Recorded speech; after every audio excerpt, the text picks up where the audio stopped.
that was the first song from a new album called Layer Cake by Adrian Holovaty. That song is called Last Minute Change. Adrian, thank you so much for joining us to talk about this great Hello. music of yours. Thanks for having me. Hello. Of course. Yeah, so this is in some ways very similar to the previous album that you did that we did an interview about. And also, it's pretty different in many other respects. Tell us about, I first of all, I love this song. I've listened to it. I don't know. I think iTunes will tell me over 40 times. But I Wow. just think it's such a creative and fun song. I don't know how you solo over these changes or even write these kinds of changes, but like tell us about this album, about this song, I'll shut up. You just keep going. Yeah, sure. Well, thanks very much. So the idea is to make a gypsy jazz album that I personally love. Gypsy jazz being the style of Django Reinhardt, acoustic jazz swing music. Uh, yeah, so I wanted to make something with that was gypsy jazz, but kind of fresh because I think, which is something that's common for many niche genres, is that it sort of all tends to sound the same after a while. The deeper you get, the more similar things are. So I've been playing this style for more than 20 years now, and I kind of am over it in a way. So I wanted to inject some freshness in terms of the colors, like the harmonies, the rhythm style, and the arrangements. So that was the vision to make a short EP of like new gypsy jazz according to like the kind of stuff I like. Yeah, I have to say, as much as I enjoy gypsy jazz, it's usually in small doses. And it Yeah, seems to me be, too. oh, really? Okay. Tell I me never why. actually listened to gypsy jazz. I only listened to like normal jazz. Uh, yeah, it's like a paradox because that's the music that I make personally, but yeah, probably only enjoy some small percentage of it if I'm being honest. Yeah, I find there's usually a cool idea for a head and then theatrical solos for, 3 to 5 minutes, almost to the point of circus acts sometimes, and then back to the head. And it's cool, like if you really want to watch people shred, there's some incredible, incredible gypsy jazz players, and their soloing is so creative. But what I love about what you do on this album is the whole thing is melodic. And I took a run this morning and then showered before this interview, and I had that song in my head. I think it's Love and Candy. It's a slow one. Do do da da da da da da da. Like I'm singing Yeah, this music in the shower, and yes, it is somewhat conventional, but it's also not conventional for the genre, for the niche, that you're in. So, how are you doing this? well, I try to make something that is melodic but not too by the book. So I like if you make the whole thing weird, that's just not my thing. Um, if you make the whole thing just vanilla, that's also not my thing. So I try to find the balance. Like usually if I have like a formula, it would be like make a couple of bars of a very straight progression and then insert like punch them in the face like with a super weird chord change. Like that's the kind of thing that I try to do. Yeah, what else can I say about it? Well, I noticed on your YouTube channel, I think it was Sunday night, you published a video actually going track by track through Rock and Roll Roger. And I was glad you did that because when I listen to your music, I am astounded at the dense harmonies. It's almost like you're playing every note at the same time sometimes, but it works, and I'm like, how many layers of harmony are there on these guitar parts? It's hard. If you talk to Josh Turner, the guy who mixed it, and fellow YouTuber, he I think would have some things to say about it. Hopefully didn't get too frustrated sonically fitting it all together because I mean I'm only playing two guitars on the whole. There's basically two guitars and there's upright bass, and sonically the space in the harmonic spectrum that they occupy, the guitars, is not that wide. So like even if there's like 10 guitars, 12 guitars playing at the same time, you gotta do some like spectral mixing tricks just to make sure that it doesn't just sound like a bunch of slop. But yeah, I like to just throw colors on top of one another and add some funny notes here and there. Well, I think you do yourself a little bit of a disservice because these these harmonies are very complex, and I would not.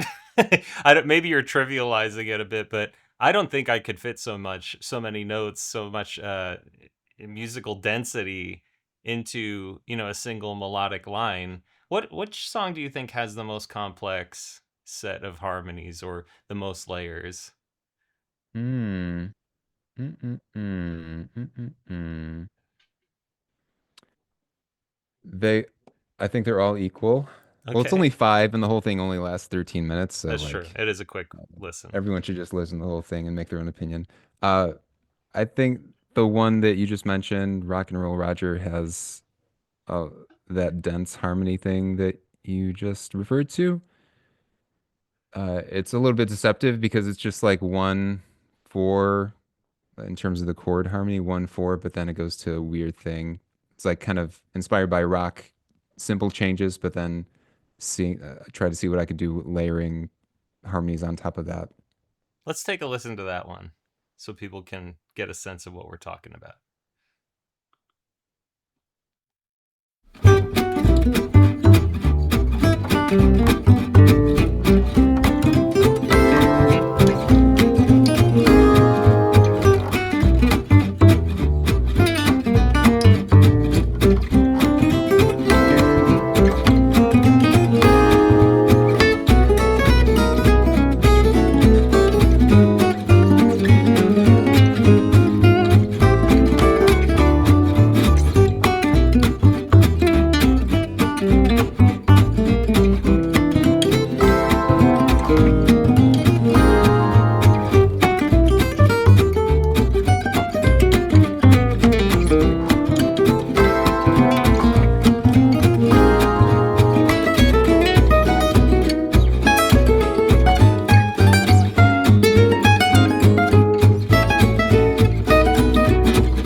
It's just so cool. I don't know how you do that.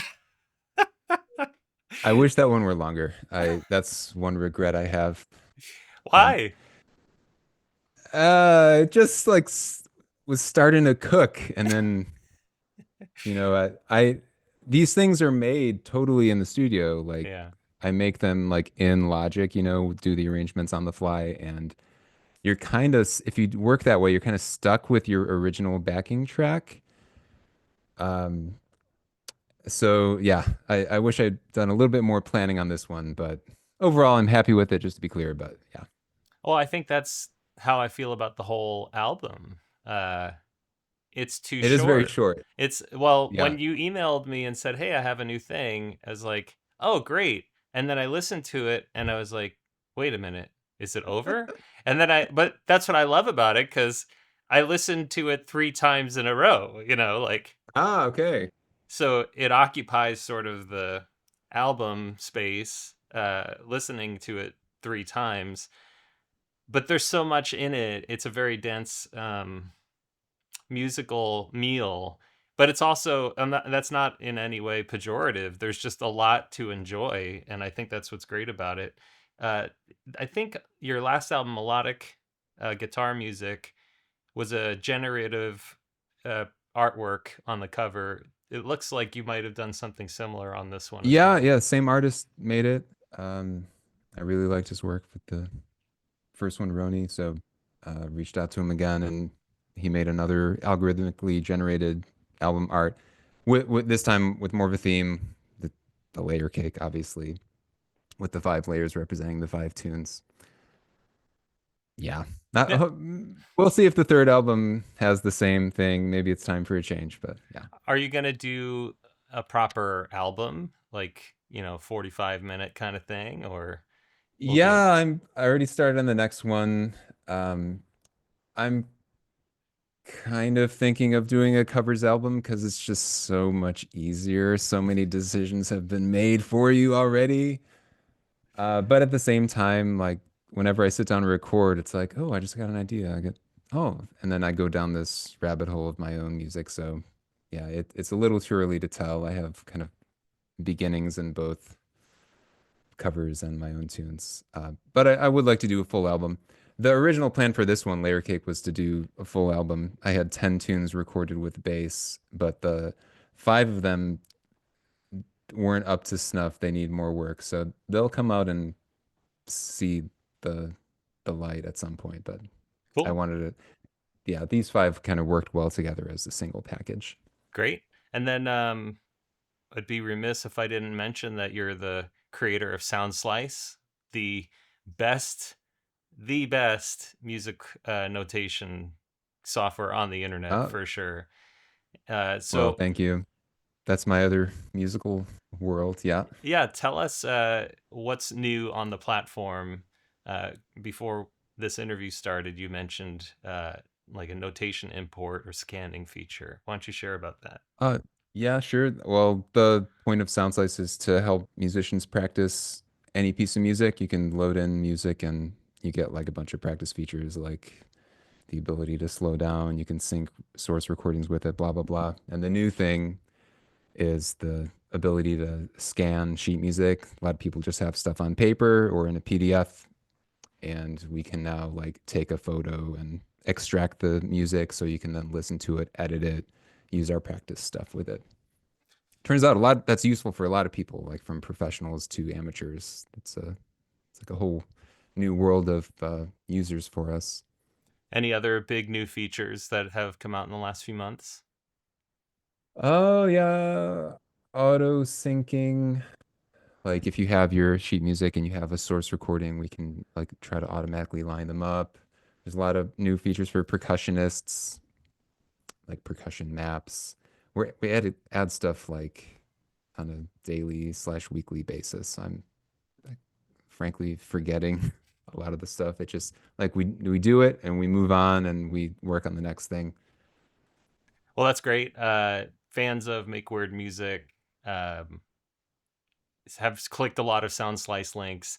I get my weekly email about how many people have viewed my notation for fracture in particular. That's almost always number one. But there's a Chan piece. There's a couple of guitar pieces that I've notated.